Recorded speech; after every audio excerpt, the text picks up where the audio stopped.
Today we're going to look at the leadership style of Donald Trump and compare it to the other extreme, which is democratic, also known as participative.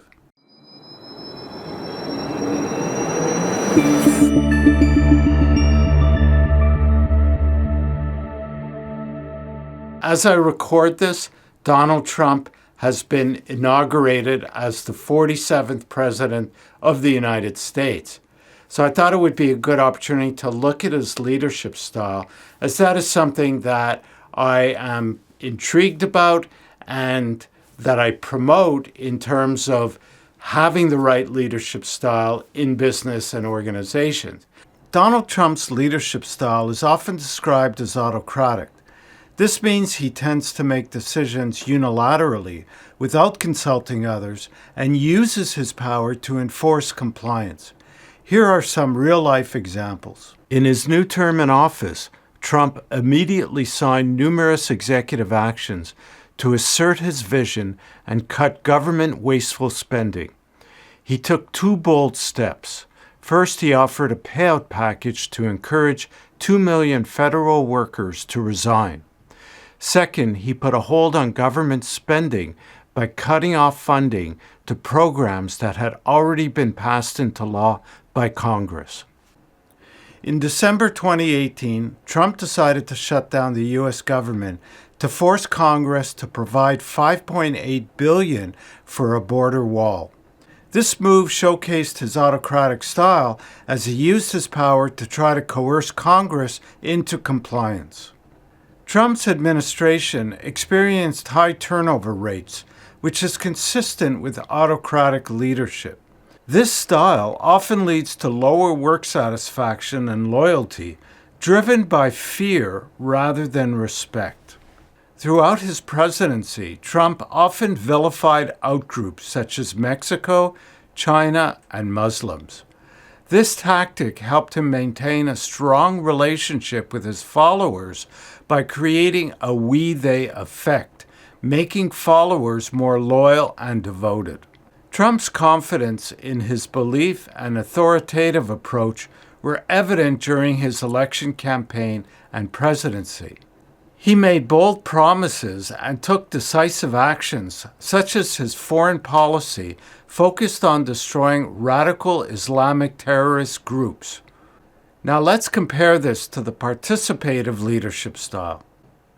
Participative leadership, also known as democratic leadership, involves team members actively participating in the decision-making process. Here are some key aspects and benefits of this approach. When team members feel heard and valued, their job satisfaction and morale improve. Diverse perspectives lead to more well-rounded and effective decisions. Employees are more engaged and committed when they have a say in the decision-making process. Encouraging input from all levels fosters creativity and innovation. Organizations with participative leadership often experience sustainable growth and success due to a more motivated and cohesive workforce. Let's look at some real-life examples of companies that have thrived with a participative leadership style. Google is famous for its open culture and participative leadership. Employees are encouraged to contribute ideas and feedback, leading to innovative products and services. Coca-Cola's Great Place to Work initiative involves employees in decision-making processes, fostering a collaborative environment that drives creativity and innovation. Under Satya Nadella's leadership, Microsoft has shifted toward a more participative leadership style, revitalizing the company and leading to significant growth and success. Toyota's participative leadership style, known as the Toyota Way, emphasizes respect for people, empowerment, and continuous improvement, contributing to their reputation for excellence and efficiency.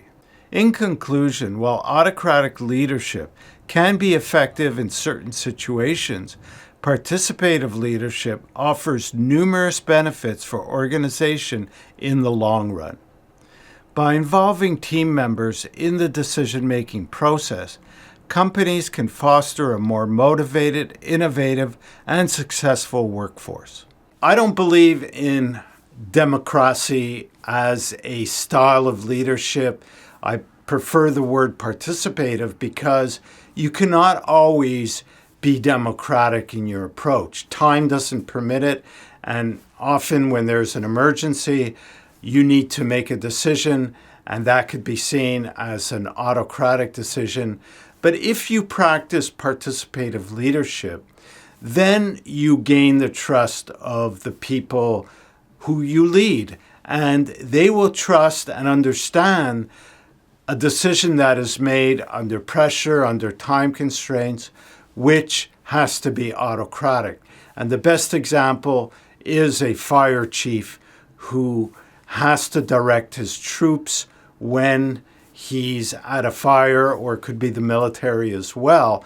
But I like the fire chief one because we often see in between fires training going on where we see them out in a field with the fire trucks, and they're practicing and they're discussing and they're involved in how to improve things. And that's what the role of the fire chief is when he's not making rapid decisions. So I feel that an organization has great opportunity to do the same with the right leader who understands people, understands what motivates people, especially in today's world, and will create that environment that gives people an opportunity to contribute their ideas, to solve problems together, to influence decisions, and in a lot of organizations, actually, to become autonomous as teams and make even management decisions. And that could be hiring and terminating people. So I've done that with some customers where I've led a team to hire other team members, and they went through the interviews. They ended up making the decision along with management, but it was a consensus. There was a consensus around it, and that really gave them a sense of ownership. It motivated them, made their jobs more interesting as well. And I think this is what people are looking for today. So I'm going to dive more into participative leadership style and how to execute that or implement that into your organization if it interests you. So if you haven't already subscribed, do so now and turn on the notification bell. Please leave a comment. Let me know if you like this video. Give it a thumbs up. Thank you for listening, and we'll talk again soon.